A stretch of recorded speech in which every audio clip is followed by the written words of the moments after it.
I recently turned 50, and Biju Kuriakose, who was here last week, I think, with you guys, said that's an apt title for this point in my life where everything seems to be sort of coming to an end. But the afterlife is something else, and I'll sort of try and explain that as I go. So in his curatorial note for the 2012 Venice Biennale, David Chipperfield wrote, and I quote, "Architecture requires collaboration, and most importantly, it is susceptible to the quality of this collaboration. It is difficult to think of another peaceful activity that draws on so many diverse contributions and expectations. It involves commercial forces and social vision. It must deal with the wishes of institutions and corporations and the needs and desires of individuals. Whether we articulate it or not, every major construction is an amazing testament to our ability to join forces and make something on the behalf of others. Good architecture doesn't happen naturally. It requires a conspiracy of circumstances and participants. While architects can provide ideas and visions, the relevance of these ideas depends on a meaningful engagement with the society they presume to serve. While good architecture has always involved an attitude of resistance to the elements, to the forces of chaos, and even resistance to norms and prevailing tastes, this attitude shouldn't become, as it has so often, the justification for isolation and rhetoric. In fact, the predicament of the architect is at best one of critical compliance. They are both antagonists and service providers, end quote. It is compelling to consider the inherent promise of the unbuilt project, especially competition proposals. The ones usually celebrated as visionary being those produced either as individual speculations or early project proposals yet to begin their journey to realization. These projects, usually symbolized by a provocative first sketch, a representation of a singular vision, are often upheld as the purest expression of architectural ambition. They're seen as unadulterated visions of what could be, revealing an architect's position with regards to the abstract nature of a commission, and holding more value than the proposals which have had to engage with the clients, the site, and other contingencies over time. They promise newness, unencumbered by these shackles, free to imagine provocative new ways of inhabitation. It is my opinion, though, that it is the shared and negotiated vision coming as the result of finding consensus, managing budgets, and spending an adequate amount of time in conversation and contemplation that is of greater value than the pristine, unmediated projections of so many competition schemes and hypothetical projections or propositions. Like Chipperfield says, one is hoping to engage in this conspiracy of circumstance and participants. We must move away from the seductive notion of the creation of architecture as a form of immaculate conception and celebrate it as the result of negotiation and what David Shane calls reflection in action, a form of shared authorship and the outcome of a scenius.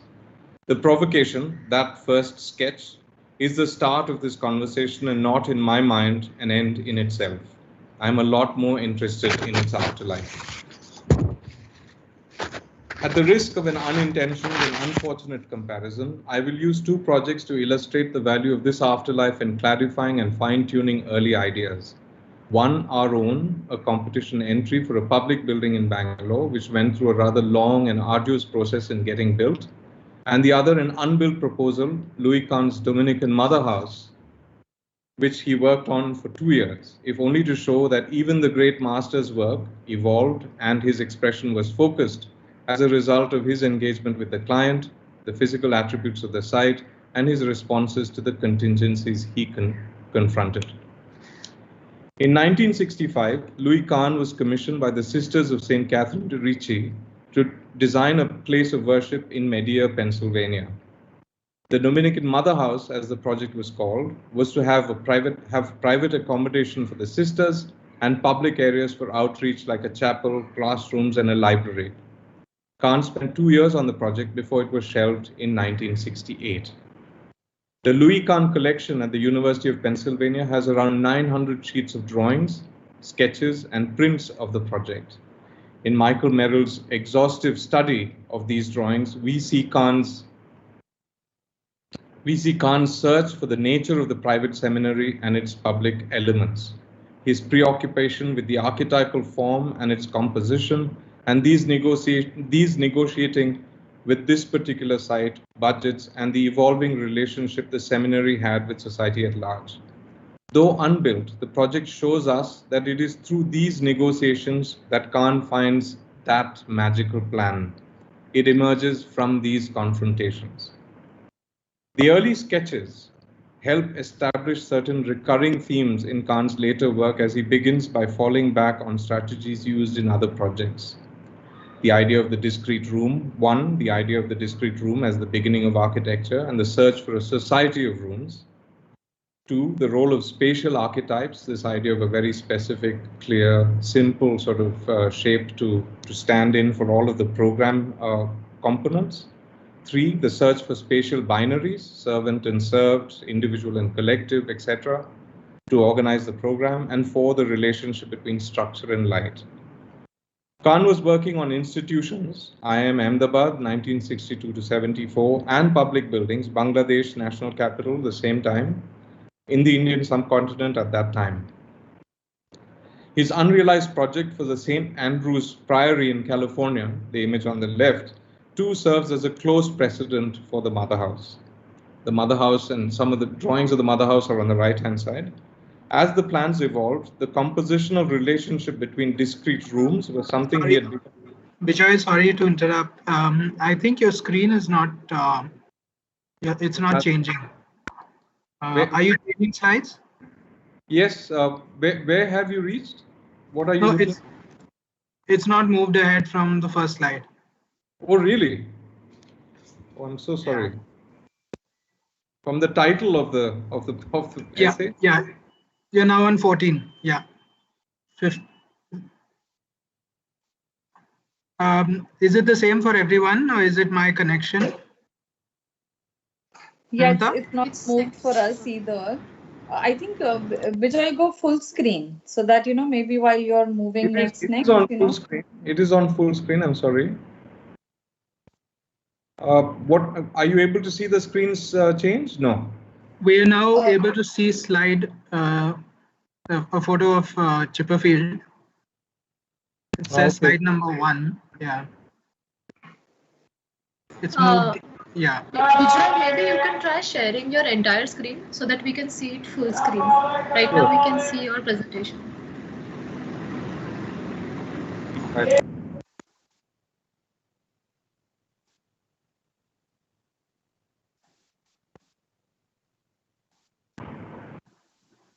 Is this better? Is it moving now? Yeah. Yeah, this is fine. Yeah. So how would you like me to do this? Should I start again or? Yes, I think you could, yeah. Okay, well, I'll summarize what I said so far. Sure. When Chipperfield curated the Venice Biennale in 2012, the name of that exhibition was Common Ground. And the basis of that exhibition was Chipperfield's own contention that great architecture required this sort of coming together of many people and finding common ground. And so that's the basis of this idea that the unbuilt work somehow celebrated as untrammeled, uncompromised, sort of idealistic vision of what architecture should be, in my mind is less than, less as an artifact. It needs to negotiate with the real world, with clients, with budgets, with the contingencies that one is confronted with. And so these are a series of these first sketches. This was a music museum competition that we had done. This is Nalanda University. I mean, these are really our sort of provocative images of what this could be. But for me, these are still only images, and that for real architecture to come as a result of these provocations, one needs to really negotiate with the real world. And so these projects will probably get, in many people's mind, it's a compromise, it gets negotiated, and in fact, that's the richness of the way things get produced. So this is a series of competition schemes. This is a drawing done by one of your alumni, Surabhi Banerjee. This is a competition scheme for the Indian Institute of Science, which we are now sort of building.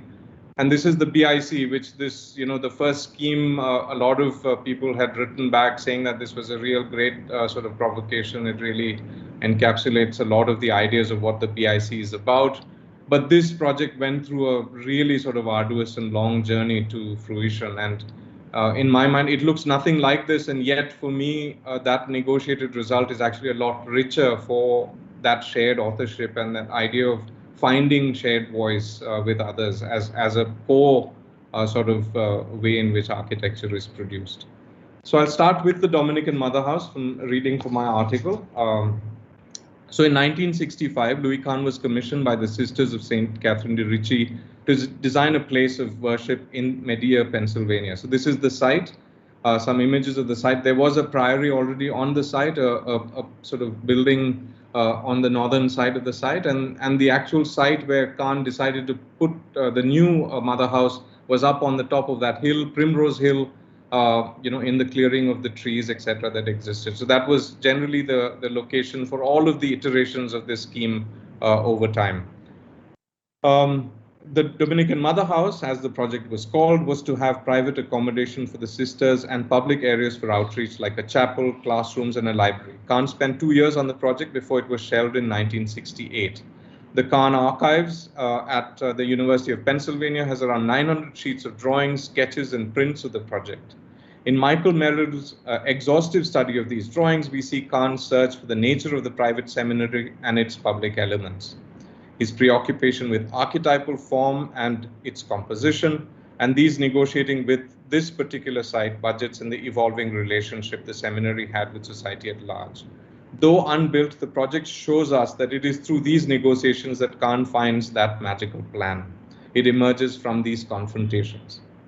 Also, what is of particular importance, and this is again from Michael Merrill's thesis on the drawings, is that the Dominican Mother House, in some sense, is a reflection of these prevailing themes in the Kahn office, in Kahn's work, these late projects. The one is this idea of the discrete room. There's a wonderful lecture by Michael Lewis, I think, who talks about the distinction between Mies and Kahn, talking about Kahn's search for a return, or Kahn's ambition to return to the notion of the room as the fundamental building block of architecture, where Mies's work was really the idea of universal space, or sort of the rejection of this kind of a room, as an organizing principle of architecture. So the discrete room and so many of the schemes, IIM Ahmedabad is a great example, but the Salk Institute, the director's residence was also a great example of this kind of idea.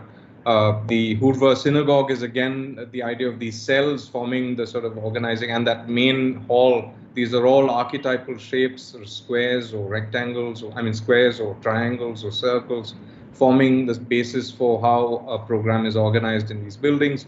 Also, the notion of the individual and the collective, and Hoover Synagogue, again, a great example of that, of finding within the plan places of refuge and places of prospect. Also, the bathhouse, the great Trenton bathhouse, also being a kind of notion of that dichotomy between the private and the public. Structure and light, of course, in so much of Kahn's work, we see that the way structure is organized. The Kimball Art Museum is a great example of that, where structure is organized in a way as a giver of light, as he would say, where these cantilevered, arched beams split at the middle to quite meet, and that's really where the light. So these breaks in structure and the organization of structure as the way in which to then bring light into buildings. And the spatial archetypes, this is something that we see even especially in the Dominican Mother House, where he's playing around with these almost like program diagrams that we make, at the beginning of projects, to just understand the scale of things, that this becomes the building blocks for these plans. Kahn was working on institutions, the IIM Ahmedabad buildings and the public buildings in Dhaka, more or less at the same time, from 62 to 74 in the Indian subcontinent. And his unrealized project for the St. Andrew's Priory is a great precedent for what he was trying to do here at the Dominican Mother House, where the housing, the sisters' housing, was enclosed in these very simple rectilinear sort of shapes on the peripheries of the plan, and the public buildings had really sort of very front of ground, formal, hierarchical sort of arrangements on another side, separated by a courtyard, so to speak, that then framed the composition. As the plans evolved, the compositional relationships between the discrete rooms was something he had begun working on in the Fisher House, 1964 to 67, where a square volume oriented to the cardinal directions intersects with a rectangular volume rotated 45 degrees to it. The three square volumes linked diagonally at their corners at the Erdman Hall Dormitory, Bryn Mawr College, 1960 to 65, also show how these junctions become points of access of movement. Working for the first time with collage, Michael Merrill suggests that Piranesi's fictional plan of an idealized Rome, the Campomarzio plan, an ultimate collage, if you will, may have served as inspiration too. And apparently this wonderful drawing that Piranesi made of an idealized image of Rome with imagined components and real components juxtaposed, hung on top of Kahn's drafting table, and Merrill thinks that that may have had some subconscious effect on the way Kahn was thinking about the mother house itself.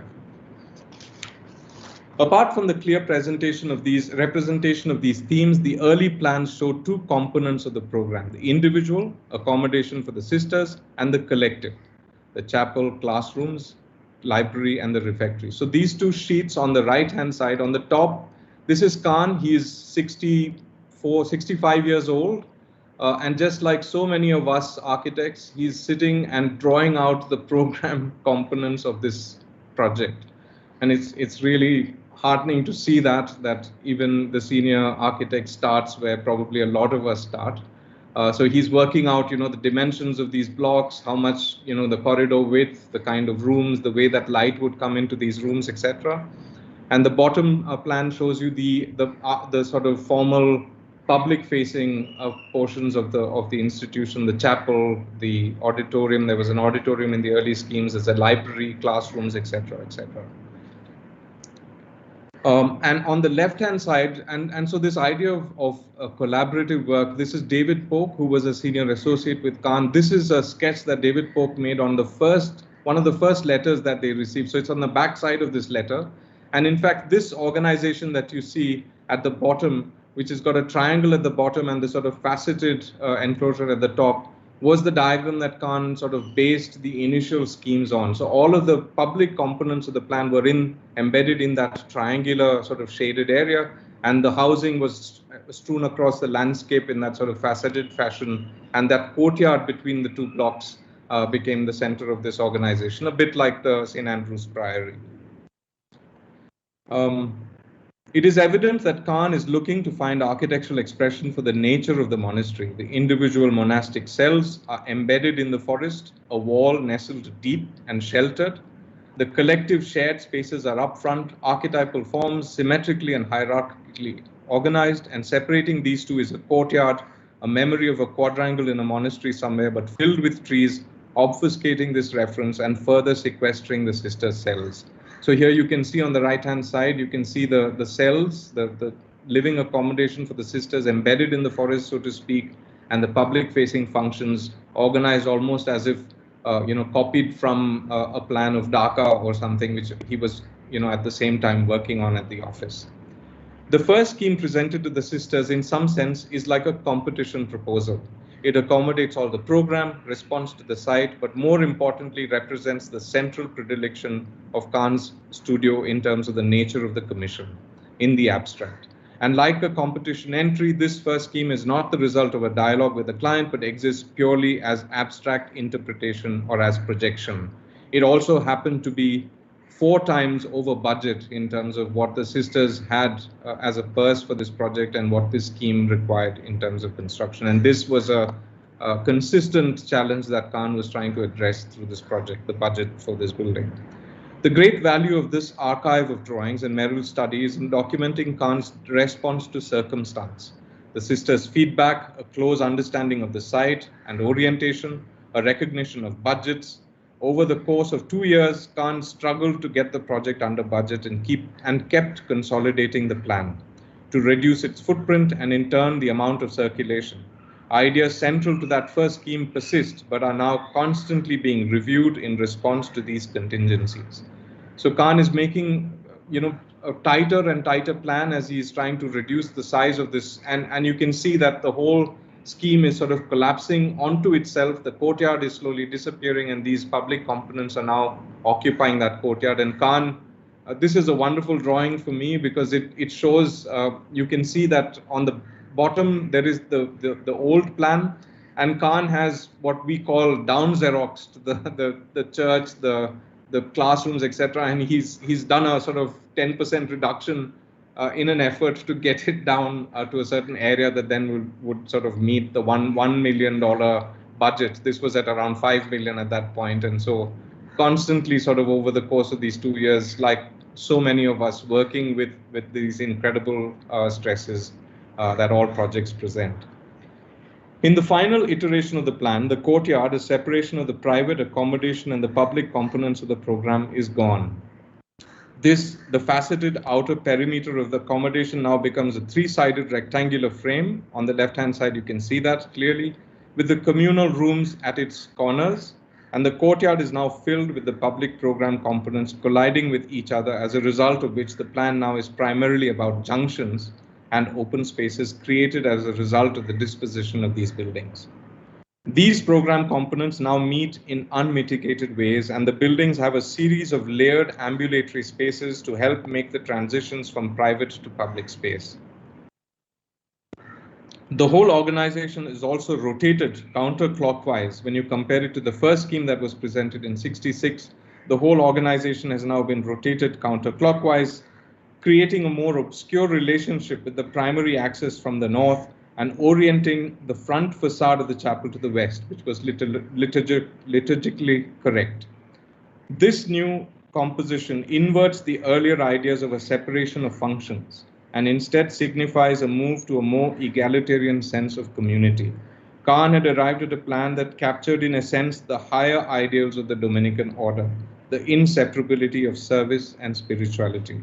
The plan showed the vitality with which the engagement with the real world confronted the solitude of the order.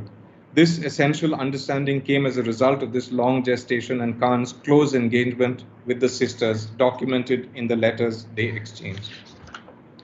Eventually, along with the budget concerns, this distinction between the monastery and the larger community became untenable, and the institutional move to get the sisters integrated into society, working within local parishes and engaging directly with the congregation. In her last letter to Khan, Mother Mary Bernadette, the Prioress General, writes, "It is my unpleasant duty to advise you that after much soul searching and discussion, we have decided to discontinue our plans for a new mother house. The reasons are many and forceful. Aside from money, which is of course a very real factor, we face at the moment consistently changing attitudes towards the manner and setting of religious life, which opens up distinct forms this life is taking and will continue to take in the future. In these days of re-evaluation, renewal, and restudy, we feel that the complex of buildings we originally envisioned would dictate decisions on our form of life rather than permit us to vary our life to fulfill our vocation amid the needs of today." The dissolution of the commission poses another interesting question regarding how each of us articulates what is to be done as an architect. In the case of the Mother House, it is evident that starting as Khan did, influenced heavily by his Beaux-Arts education, he was limited to seeking architectural solutions. And the essential contradiction that compromised the commission didn't occur to him or his client. Maybe this 2-year exercise was essential to reveal how the order was to engage with the world. In 2005, a group of senior career bureaucrats and city intellectuals came together to set up the Bangalore International Center. They modeled it on the India International Center in Delhi as a place for informed discussion, public discourse, and cultural engagement. Housed for the first 14 years of its existence within the Sanjay Mohe-designed Terry offices, the center held a variety of public events, many in Terry's small 80-seat auditorium, the crowds often spilling out onto the lawns and streets outside. At the core of its mandate was the idea that these events hosted by the BIC would be free for all and not just for its members. Membership was seen more as a token contribution to allow the center to pursue its egalitarian and democratic mission. In 2012, the center invited proposals in an open competition for a new facility they were planning to build on a half-acre civic amenity site in Domlur, in the eastern part of the city. The site had been allotted to the BIC and the building was going to be built using funds raised through private donations. This unusual idea of a public open institution built with the help of private contributions and managed by the membership in the interest of the larger community is the foundational principle of this project.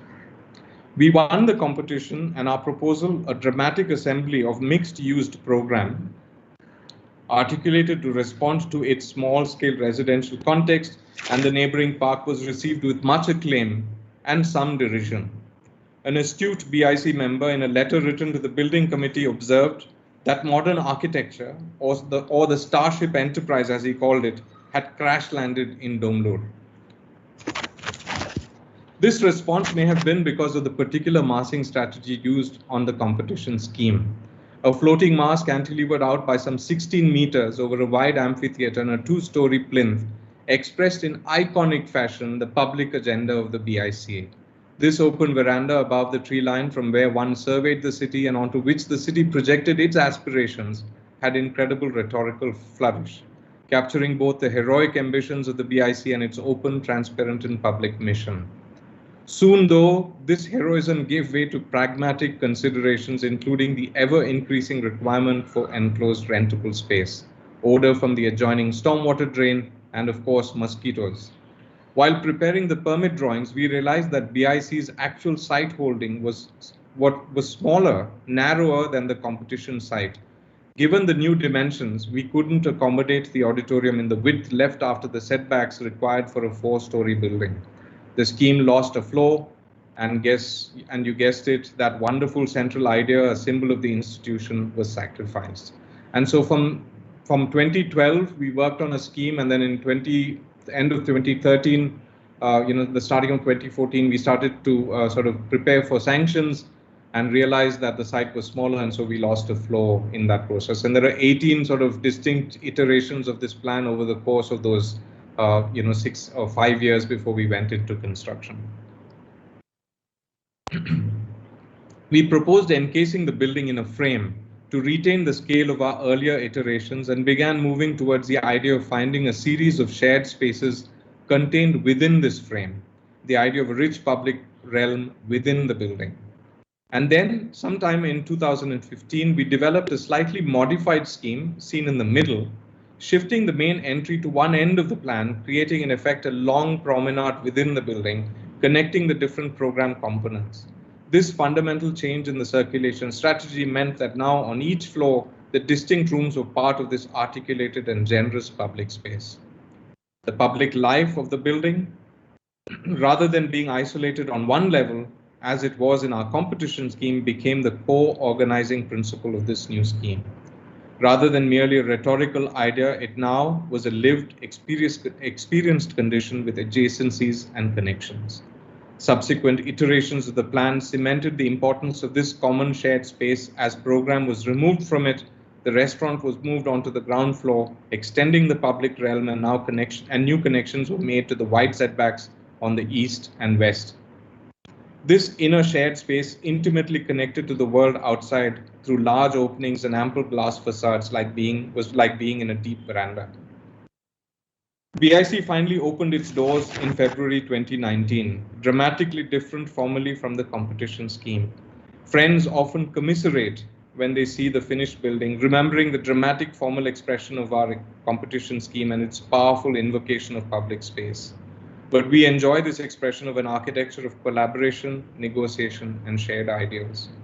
The expression of publicness now is mostly an internal one. Spread over the 4 levels, the meandering, interconnected series of open volumes now became the symbol of community, engagement, and dialogue. Across a cascading north-south section, one is always aware of connections and inadvertently participating in this idea of communion. I would like to submit BIC as a valid precedent for the constructive coming together of many people and the benefits of a long period of gestation.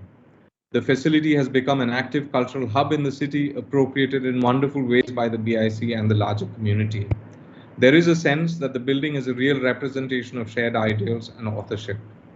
Like Chipperfield says, our work as architects involves both a critical resistance, the antagonist, looking at our commissions as the search for deep structure and enduring meaning, but also accommodation, the service provider, listening intently and assimilating the particular exigencies of a commission. Our work finds essential meaning in the coming together of many people, and in this shared authorship lies its greatest value. It is, as Chipperfield says, an amazing testament to our ability to join forces and make something on the behalf of others, an act of profound empathy. The provocation of the unsullied, pristine, unbuilt work reveals to us that which is obfuscated in the hustle of our everyday engagement with the world. But it must be brought to confront this everyday world, for we must search for resonance, for deep structure. In finding common ground, we give life and meaning to what we do as architects. I'm interested in this afterlife, in giving expression to our time, our place, and our culture. And these are not defined by solitary voices. I'm just going to go through a few photographs of the BIC and maybe just walk you through it. So this is the Domlur neighborhood, the stormwater drain on the left-hand side, a very low-rise residential sort of neighborhood on the right, and defense lands on the left. This is oriented to the north. This is a drawing made again by Surabhi, a wonderful drawing that tells you about all of these layers that you encounter in the BIC facade, the inner world of that becoming this idea of public space or shared space. So there's the facade of the building, and the landscape was done by Varnadhar or VSLA, a wonderful young practice in Bangalore, really softening up the sort of rather severe architecture of the building. This is the main lobby you enter, and you can see these connections through to the gardens on the western side of the building, but it's open everywhere, and so you never get a sense that you're in sort of an enclosed environment. And so this is that sort of common space that you share, and you're linked across that section. And in fact, when you enter, you can see right up to the sky. But the BIC has, over the past 2 years, appropriated the space in various ways to hold exhibitions, for storytelling, for impromptu conversations, for art installations, etc. So it's been a really useful decision to have removed. We had a lot of program in all of these public areas, rooms that would have been rented out for money for the BIC, but the BIC has found real value in this sort of unlabeled, unprogrammed space, which is the heart of this this design. Again, that wonderful landscape. So from within this building, you always feel like you're in a veranda connected intimately to this landscape. This is also now looking southward. There is a water body on the south, and most of the breezes coming in from the southwest and the southeast, catching some of this moisture, rising up through that section and evacuated out from those louvers at the top of the glass. And so they've never used the two-stage cooler that we had installed in this building for the common areas. So it's always open, even in summer, just with this wonderful draft that is invoked thanks to the section and orientation of these openings. This is the restaurant on the left, the common areas on the right. The auditorium is, we did this with Didier Weiss, a sound engineer from Auroville. Sound Wizard is the name of his company, but this is a completely natural sound box. So these plywood panels have been inflected and perforated in varying degrees, depending on their position inside that auditorium, to help either reflect or absorb sound. So spoken word events don't need amplification, and it's been quite wonderful to have theater without mics and without amplification in that auditorium. It is a small auditorium, and so that helps as well. But it is like a womb-like room, in which it's also multi-purpose, so it can do all kinds of things. The auditorium, from screening of films to dance. It's one of the best, according to one of the local dancers. It's one of the a Kathak dancer who said that this was one of the best floors. It's a sprung floor, which also accommodates dance performances on it. So all kinds of activities in this auditorium. This is the main lobby that you enter, with this brick wall, which seems archaic and sort of existing here before everything else was done. This is the upper floor, again, connections up to the top, etc. These are Sangaru lamps, bamboo lamps. Local designer from NIT just won the Jindal Steel Craft Prize. And this is looking from the topmost floor down, again, a sort of reaffirmation of that idea of connection and a sort of shared community across that section.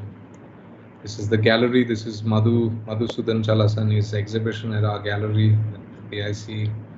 This is the library. When you're up at this level on the second floor, it's wonderful because you're now kind of at that canopy level, and these are wonderful rooms to be in. Again, all naturally ventilated. Of course, there's air conditioning provision in all of these rooms, but very rarely used. This is the passage up to the terrace. And there's my colleague Harshit on the left-hand side, wonderful young architect who worked for 4 years on this project, almost daily visiting the site and coordinating things.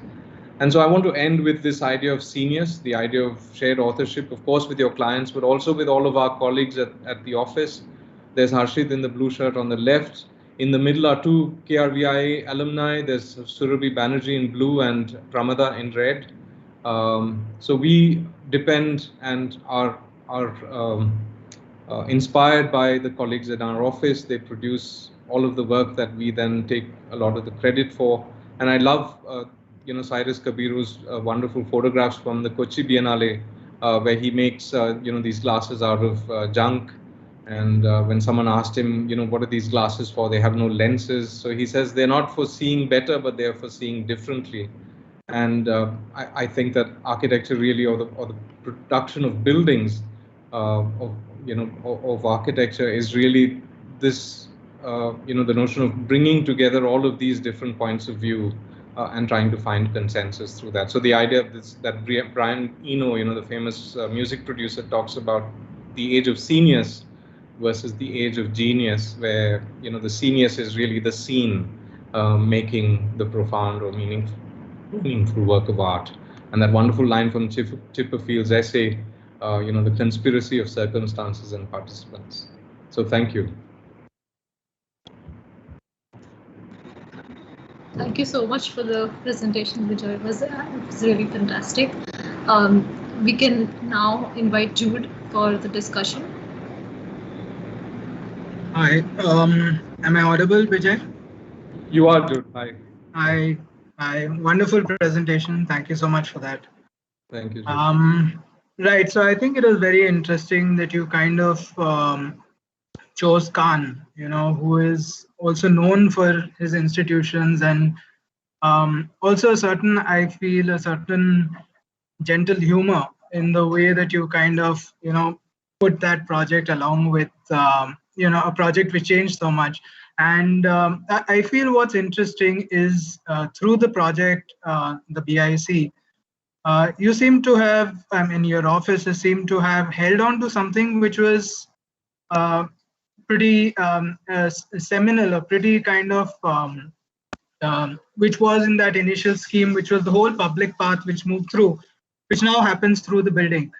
And I'd like to kind of bring in an experience of a consultant we worked with, and he was a graphic consultant, and he did for one of our clients, he did about 120 versions of a logo, and he said after the 20th, everything was the same, so it takes a lot of patience to kind of run through, this whole process of collaboration, and hold on to what's valuable through that whole process. So my question is, we see what has what has been held important through that process. Could you kind of give us a sense of what were the battles, or what were the where did you have to kind of dig your heels in the sand, as it were, and say, okay, this is crucial to kind of maintain within the project, because I'm sure there would have been negotiation and there would have been back and forth. So give us a sense of what were those kind of push and pulls between architect and client, and or was it actually smooth sailing all the way? Yeah. No, not at all. Of course, all credit to the client. There was a person called Ravi Chander who was the head of the building committee, and he was our champion right through the process. But at the point where the site dimensions changed, this was sort of an existential problem, because for us, at the beginning when we were doing the competition, we had a wonderful colleague, two wonderful colleagues at the office, Kiran Kumar, who is who's a young architect and now teaches in Mysore, and Rohan Patankar, who is an architect now in Delhi. But what we did, and what was very useful at the start of this project, was to write out the 4 or 5 things that were really important for us in this project. And these weren't architectural, these were ambitions, if you will, of how you would register this kind of a project. What was, in a sense, the way Khan would talk about, the nature of it, what is the nature of this building? And that, just exactly as you say it, this idea that publicness had to somehow, what is public? What is the notion of public space? What is the scale of it? How do you establish it? What is the idea of vantage in public space? What is the idea of privacy in public space, of scale? So this, just in sort of thinking about it, that competition scheme really sort of captured that idea in very, very sort of powerful and rhetorical sense. And so when the scheme changed, when the site dimensions changed, it felt like we had lost everything. That with the change of the site, we'd lost the baby with the bathwater. Everything had been thrown out and we had nothing. And for almost a year, we were running around with a scheme which was the same scheme as the competition scheme, but just sort of now made one floor lower, and struggling again to find any sort of resonance within it. And I remember one particular meeting with the client where we'd gone with 2 schemes. There was one scheme which had a center entry, and it was exactly the same plan, more or less, as the competition scheme, but with one less floor. And there was this other scheme that I had developed with, Nia, and I think there was Rajendra Hegde at the office, these 2 youngsters, and Kiran as well, that we changed the entrance and put it onto one end. And I think for us, that was the sort of big move, that the moment you thought about the interior promenade as the main idea for the project, you captured in a sense what was lost through that change in site. And so luckily for us, the client saw value in that. Of course, initially they packed in that common space with a lot of rentable real estate. And then slowly through negotiation and through cajoling and, all of the tricks that, as architects, we would remove a room, show them a view, tell them, it would be so much better if you can get out into the garden here. And thanks to Ravi, really, I mean, he was able to see potential and value, and he sold it to the rest. Also, the other thing is that because it's a design by consensus, the BIC has 1,000 members. And so what that means is that every scheme or every iteration has to be presented to the members as, here's the cost, here's the project, this is what's going on, etc., etc. And after the first 2 of these public, which were completely free for all, everybody's saying whatever, and it's random, that I told Ravi that I can't do it. I can't get up there and sort of start talking about this project and have, all of these. And thank God for Ravi. I mean, he said, you don't have to do it anymore. I will do that for you. So I will be the interface between the 1,000-strong membership of the BIC and you. And that, I think, we would have collapsed by the 3rd or 4th meeting if I was to be in front of the members. So yeah. Right. Good. Thanks. Right. So I think it's a great institution to have for Bangalore, and congrats on being part of that. For it adds a lot to the culture of the city. And so speaking of culture, I mean, I'd like to talk about the culture of practice and the culture of your office and the name 100 Hands, which is, that would have been my question, why 100 Hands? But I think looking at the work, one does not need to ask, because there's clearly a kind of, there is a shared ownership and like giving of credit where it's due.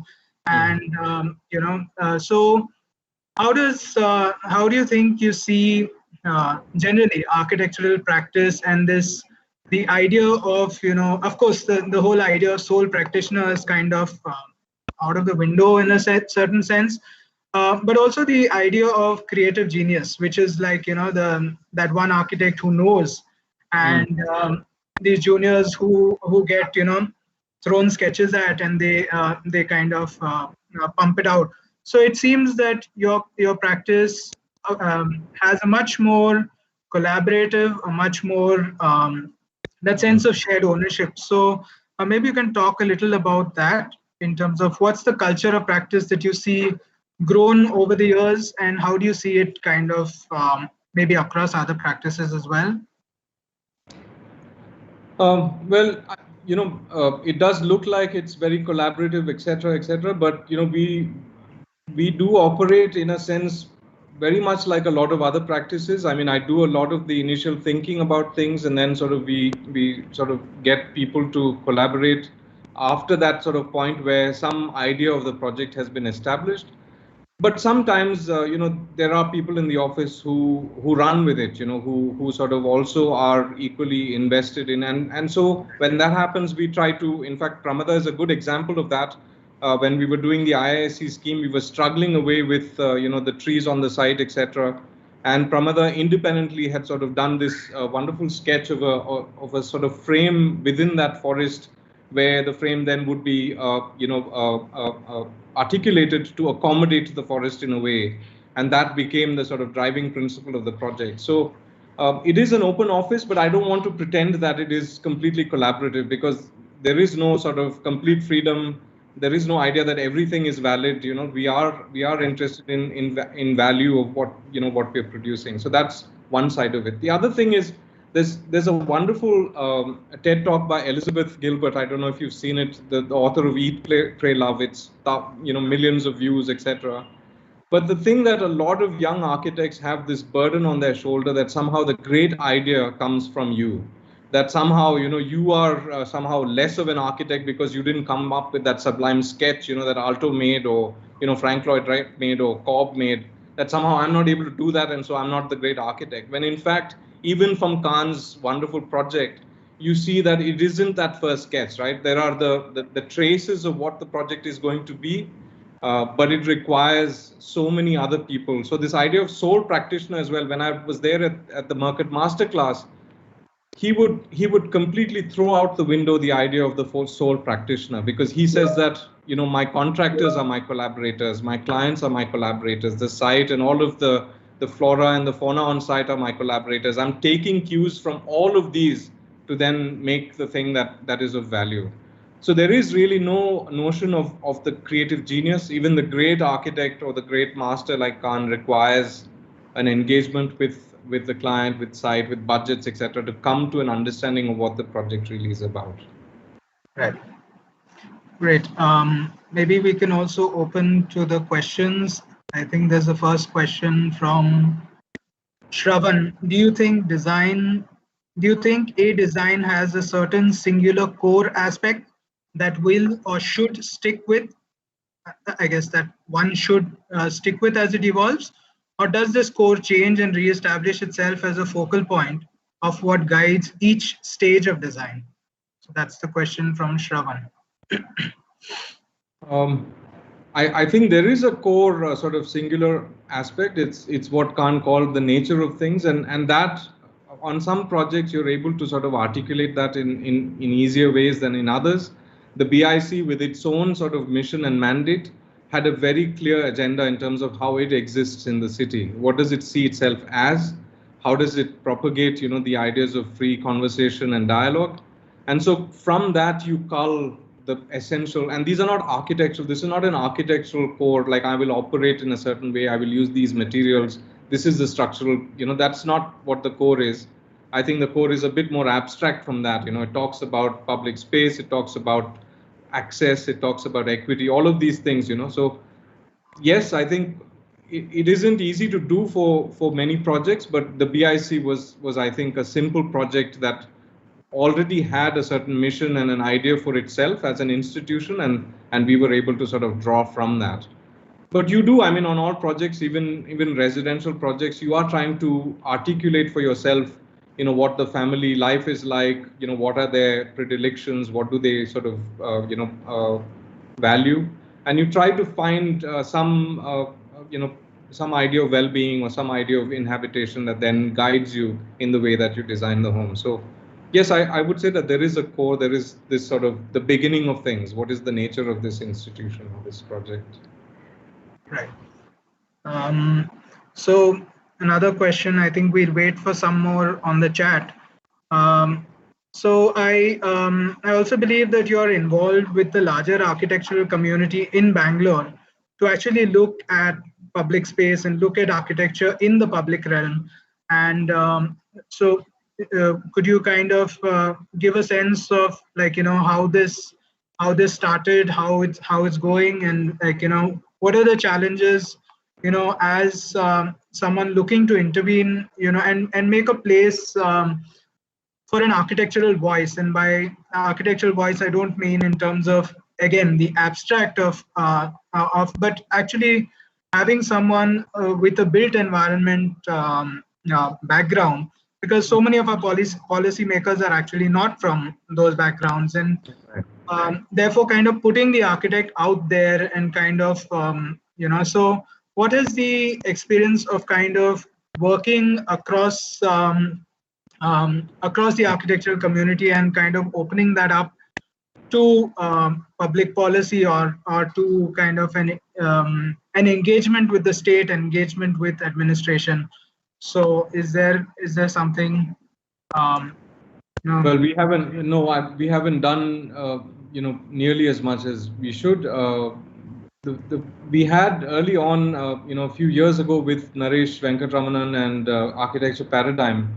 We had looked at a few street intersections and proposed to the city different ways in which to imagine these intersections. So, and that was then presented to the government. There was a budget made, etc. And Naresh really was the front face of that.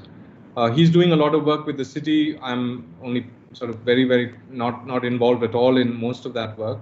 What we have been doing a lot in the city, and this is primarily through the Vimal Jain Foundation or through other organizations that I'm part of, recently with the IUDI, is to try and put architectural conversations out in the public realm, either through presentations or exhibitions that then we invite. So we had the Deputy Chief Minister come for the student exhibition of the IUDI inaugural event. And that just getting that sort of mileage, or getting them to see what ideas exist, etc., presenting some of the sort of seminal ideas that these projects propose, that I think is quite useful, because it sort of stays in there. It's like an inception. It sort of then he called IUDI back. We had meetings with him, and now there seems to be some sort of an MOU that we may sign with the government to review of public works. And so we haven't really done too much actual design work, but we've done a lot of outreach in terms of events and exhibitions with the city. And BIC, thanks to the BIC, in fact, they were always open, and so we've had a whole bunch of public events at the BIC which are architecturally, related to architecture and urban design. Right. Great. Are there any more questions on the chat, Mamta? We don't have any more questions right now, but thank you, Jude, for actually discussing and sharing your views too. I would like to invite Manoj for sharing his comments as well, if Manoj is in the meeting. Hi, Vijay. Hi. I joined a little late because we had academic forum trying to debate out the pedagogic structures for next 5 years and things like that. So, so I joined when you were almost halfway through. But of course, I've seen your work. I graduated way back in '86, and we have learned architecture through looking at primarily Eero Saarinen's work, and Khan edition came much later. In our understanding, and I feel that this kind of turns are very cyclic in nature. When you look at global architecture, I'm just putting India also into global map, and I see this kind of high key architecture and low key architecture, which is cyclical in nature. And if I correctly read the global perspective on architecture, that the way new emerging architecture that I see is very low key. And I think I find your work also kind of somewhere embedded there, and which is, I think, appropriate actually. So are you conscious of that kind of a trend, or are you making a very deliberate choice to kind of do this way? Context? I don't know if you've seen, there's a wonderful essay that Prem Chandavarkar wrote some years ago called the background in Bangalore, or background in architecture, something like that. And he said that there were these places in the country, Ahmedabad, Bombay, of course, and Delhi, which were at the forefront. This idea of high key. Did you say high key? Or, yeah. Or yeah. Like important, like seminal works being generated. And Bangalore has forever been the provincial sort of, the backwater, if you will. And we're happy to be in that sort of, periphery of things. And it's a wonderful essay because he puts together a whole bunch of architects who aren't making big claims about the work. They aren't making propositions or theories, and maybe they should be. Maybe, we should be standing out there, but it is maybe a Bangalore thing that you just sort of have your bisibele bath and have a nap in the afternoon, and that's about it, and there isn't a big. So I don't think about it as a trajectory or as being part of some sort of a movement. It's just the way that we practice. We have a lot of our projects are all commercial projects. We aren't, the institutional projects are the ones that we sort of have published, etc. But there is a lot of work which is just commercial work, which feeds the office, etc. And these come with their sort of baggage of challenges, and all we're trying to do is to sort of try and get the most out of those. So there isn't a grand theory or a sort of grand idea of where we fit into the scheme of things. Thank you. Jude. Rohan, yeah, go ahead. I just wanted to say hello. Seeing him after time. Yeah, that's all. Bijoy, you are also involved in teaching, pedagogy, to some extent. Right? Also, I was wondering about your, since I'm interested in film, I'm also interested in your other disciplinary engagements. Could you talk a little bit about both your other disciplinary engagements and your pedagogic kinds of interests?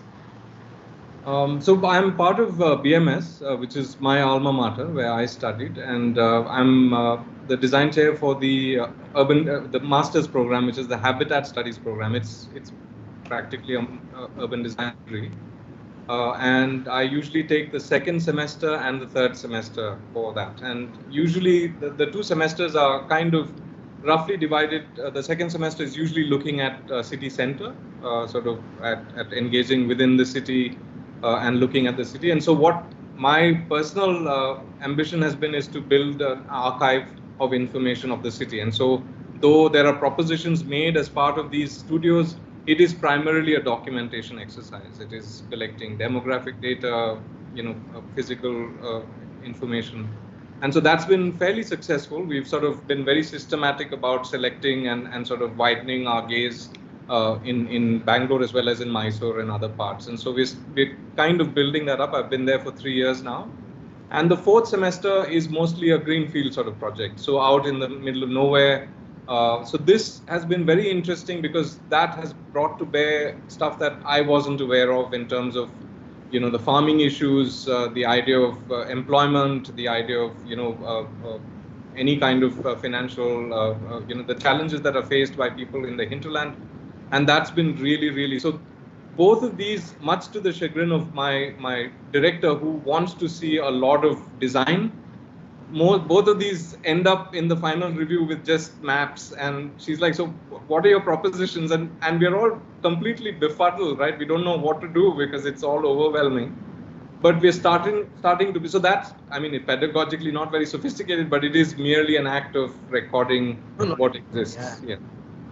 No, because in that sense, the idea of archiving our cities is such an important thing that sometimes I think the act of urbanism is the map is the intervention. Something right. Yeah. That's a wonderful thing that you said, because I was just, in fact, when I was writing the BIC thing, that's when Lacaton and Wessel got the Pritzker, and then I was looking up their work, and so they apparently were invited to design a $20 million food court in some American university. And so they went there, all fanfare, very well-known architects, etc. They spent a week there, and they came back to the college and said, here's the project, and they presented a map of the campus with all of the food trucks, with the with the menus, with the prices, and they said you just have to arrange some seating, and you for $20,000 you'd get a lovely set of places to eat. So the map is the solution. You know, this is really where I think we. I mean, the reason why I'm asking those kinds of questions is that I think even as somebody who teaches architecture, there are certain kinds of things that are called architecture. And I think, you know, you brought up the new Pritzker winners, and if there's one thing, even if to connect what Manoj himself was saying, is that a sort of shift away from the building itself as the object of architectural design, and a need to begin to rethink what does design itself really constitute. Right. And that's what I was asking about about actually your interdisciplinary sorts of engagements as well. I know, for example, you were part of the Death of Architecture as well, that entire exhibition. Yes. Yeah, that. The Death of Architecture was interesting. I mean, it was a great provocation for Maniket, and for us, really, it was an excuse again to document. But we were really interested in the sort of informal, low-key, again to use Manoj's term, this kind of really quickly appropriated public space. How do people appropriate public space for various uses? And when we draw our maps of the city, they're completely sterilized, right? They're completely removed. All of this detritus is removed so that you can see the actual buildings that exist. And we force our students to draw them in the way that they experience them, with all of the mess and all of the sort of stuff that has been added on to the cities, because really that, like the Blade Runner will cleverly tell us, that's where we're headed, that's what urbanism is, you know, this kind of appropriation of what is nobody's. And so the Death of Architecture scheme was really about how we would appropriate using the same sorts of artifacts and you know, components that they were using to make their stalls to now make city-scale interventions. It was facetious to some extent, but it was basically a provocation that we have to think of our cities not in terms of, you know, those classical terms of the church and the spire and the fabric. That there's all of this in-between stuff that we don't look at. I think this idea of the facetious or the humorous is an interesting kind of trope, actually. You know, I mean, you see that across architectural history, where the drawing becomes a medium of playful provocations more than anything else. Right. I think that is really also where, you know, Mamta must have sent you our brief for this year's Kamla Raheja Memorial Lecture Series, the Apocalypse Manifesto. So part of it is that little sly wink, you know, to really start thinking about is it necessary for us to sometimes rethink some of our presumptions concerning architecture itself. Right. There's a question. Sorry, go ahead. Yeah, go ahead. There was a question on the chat from Somil. Hi, your project's early drawing gestures. Sorry. Hi, your project's early drawing gestures towards all that rich, complex synthesis. Do you feel the anxiety of the beginnings during early drawings? And it was very intriguing to understand the beginning of the project. It throws light on the topic of how to begin. Could you also speak about something about the other end, when or where to stop? That's Somil. That's very simple to answer that. When you either get kicked out or when there's no money left, or but I understand your question. I'm just when to stop is a really good question, because I remember when we had our first project ever was a house for a person here, and we got it while we were in the US, you know, and I put in everything, you know, from whatever I had learned in second semester all the way, like everything was in there. There was alto and cob and KRVIA and doshi and staircase, and it was just jammed, you know. It was beautiful. And I remember showing it to this very senior South African colleague, you know, who looked at the drawing and he said, "Wow, that's a lot. That's everything." and maybe, you know, you want to go back and just sieve out, and that is the toughest thing to do. because I mean, of course, every project you think is the opportunity, and you may never get this chance again to do something of this kind, and then you want to put everything into it. But oftentimes, I think there is in real projects, and this is where the distinction between the provocation and what happens in reality. I think it's really useful that there are these challenges with regards to money, with regards to the site conditions, because these are all the natural forces that then help you modulate the way to engage with the world.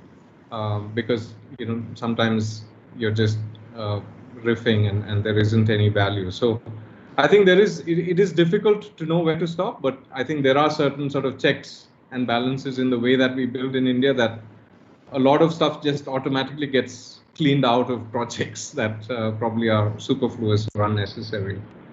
BIC is a great example of that. When we look at some of the early schemes, we can see that a lot of the stuff that was unnecessary was cleaned out, either because of the budget or because of our own time spent on the project. Yeah.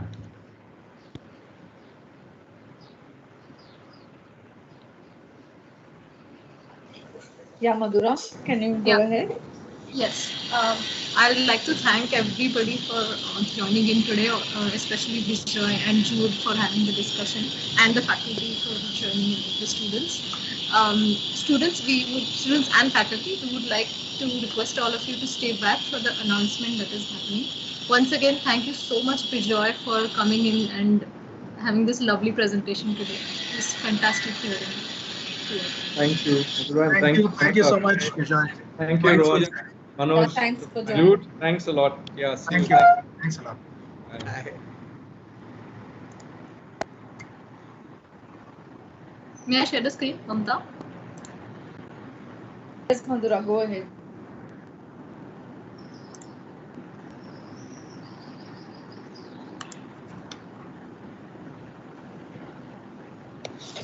So for all the students and faculty, we have two events happening on the 17th of April, which is the Urban Dialogue at 3:30, followed by the convocation ceremony at 5 o'clock.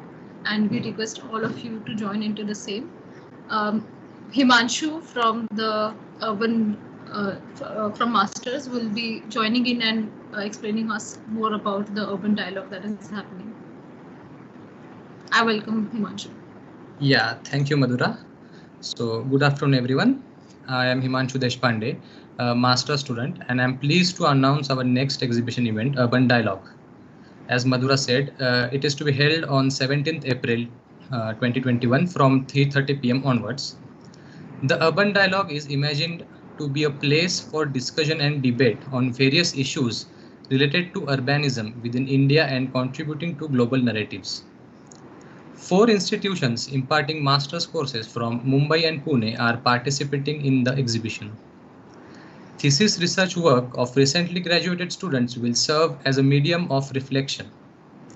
This event will also include a book launch of Master Planning for a Change, Designing the Resilient City by authors Professor Sergio Porta, Dr. Omerta Romis, and Dr. Alessandra Feliciotti, which is published by RIBA 2020. Thank you, Madhura. Thank you very much. Would you like to share that poster as well, Madhura? Yeah, I was sharing it until now. Oh, all right. I don't think it came up on the screen. The Urban Dialogue one? Yeah. The second one, Madhura? Yeah. Yeah.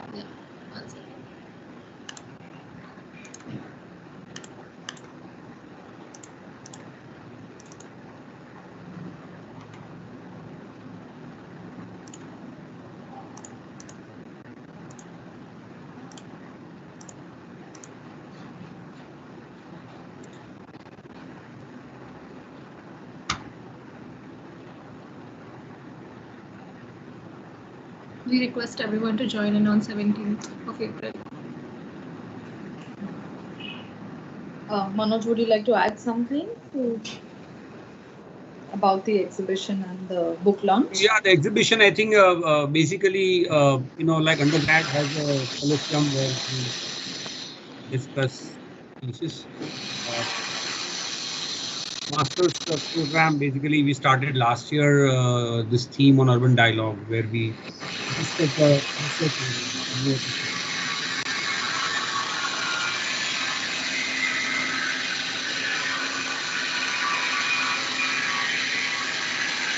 Madhura, can you mute yourself?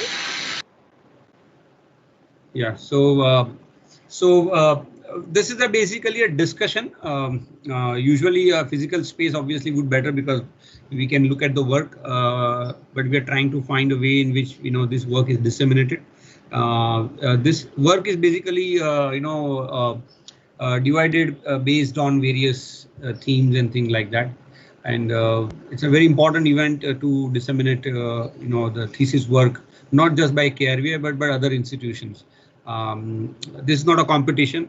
This is basically a discussion, and having a conversation on thesis research areas. A lot to learn from this because you will find diverse context, diverse cities are kind of taken up as a study areas by various students. So it will be an interesting, and we have Sergio Porta and his team doing this book launch. This is a very important book in resilience understanding of spatial historical cities. So a lot of things that we can learn from this book. Sergio, of course, is known to us at KRVIA. And he is a faculty and a professor at University of Strathclyde, Glasgow, all three of them rather. And they did our book launch last year, that is a smart city in India. And I feel this book is very relevant to us.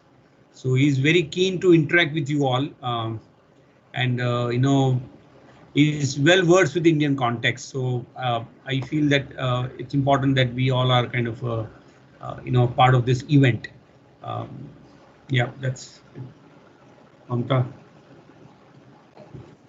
Thank you very much, Manoj, for that insight on the program. Thanks, Himanshu, for introducing it.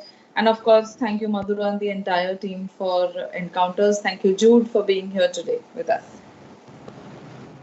Thanks. Thanks. Thank you very much, Mamta.